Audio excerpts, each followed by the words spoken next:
Good afternoon, and thank you for your patience. Welcome to Commencement 2023 for Aspen University.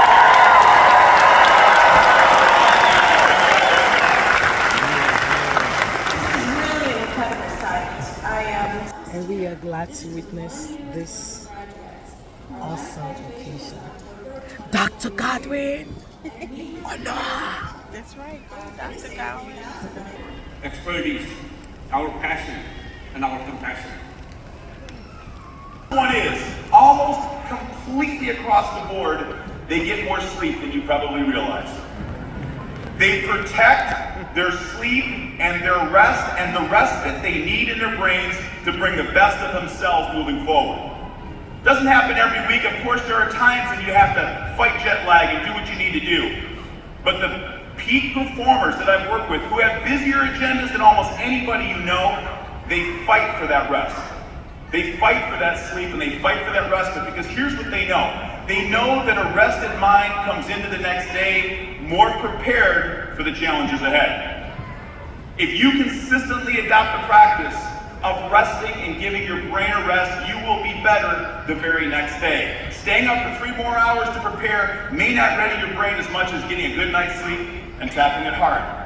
That's what the top leaders I work with could consistently exhibit.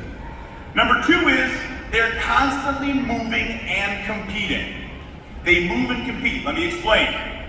The top leaders I work with make a habit in some form or fashion of consistently moving through exercise, through hiking, through walking. They move their bodies, and here's why. We have come to realize that from a development standpoint, our brains and bodies were designed to move about 7 to 15 miles a day and make decisions while we do it. That's what our bodies were designed to do. We weren't designed to just sit in front of a computer all day. Literally, some of the busiest people with back-to-back meetings get movement into their lives. Continue to infuse that. That's a habit that will absolutely work for you. And they compete. I've got some folks that I coach, I go, how do you have time to compete in golf and in tennis, in poker, whatever they do to compete, they find a way to compete. And here's what they report to me. By consistently competing, even outside of my work, I build a really important muscle, and it's the muscle in here that reminds me to keep competing, to keep pushing forward. Even if they're not an athlete anymore or never were, they find a way to consistently compete. So moving and competing are really, really important.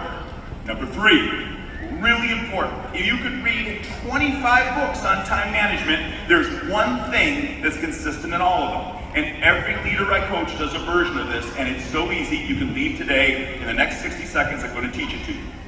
The most successful leaders I work with have a system of capturing everything that comes at them in one solitary place. Whether it's on their phone or on a notebook or wherever it is, everything that comes in, everything they think of, whatever they wake up thinking, they keep it in one solitary place. And why do they do that? Because people that do that aren't wondering, where did I leave that? Where's my note? They aren't worrying about what they might have forgotten. They have the gift of total focus. But they reported to me that by using that system, they're far more focused and they're not scrambling and looking for what's next. Number 3 is going to be hard for some of you because some of you grew up pretty digital. But you're going to be hearing a term in the next few years more and more and more. And it's unitasking. Many of you need to stop multitasking. At least as much. And I'm saying that with a smile. If you find yourself at the end of the day listening to a podcast, scrolling through social media, and trying to write a letter at the same time, you're doing too much. Every division of your attention, even if you feel that you grew up digital, but every division of your attention reduces your focus. The most powerful leaders, even in highly technical jobs, unifocus. Meaning, if something takes 10 minutes, they shut everything out, they close the door, and they lock in.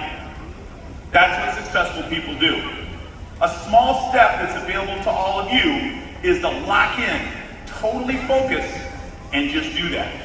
I've recommended 4 things so far. How many of those 4 things can you actually do starting today?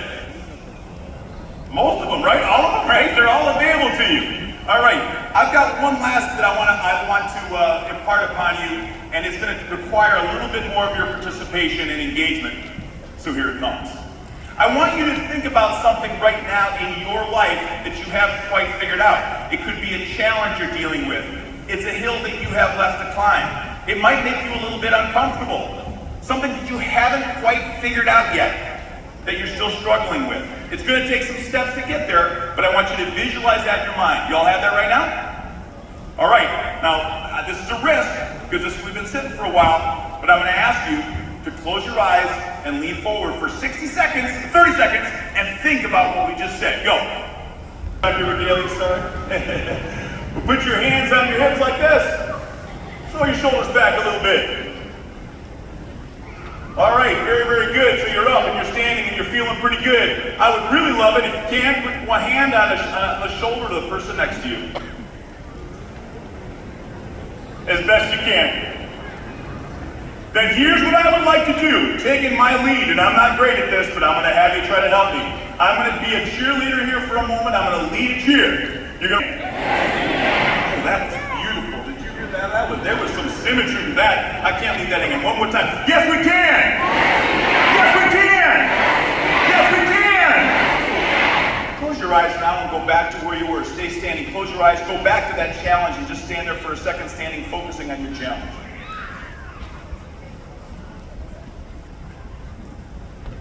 Althea McLeish White, Doctor of Nursing Practice.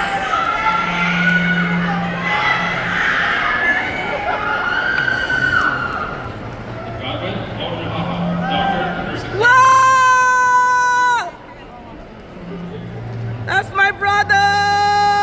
Yes, yes, yes! Oh, Panuku! Saganish Orkut, Doctor of Nursing Practice. Whoa! Dr. Godwin, Onuoha! Doc Brown. Yes, yes. Leadership and Learning.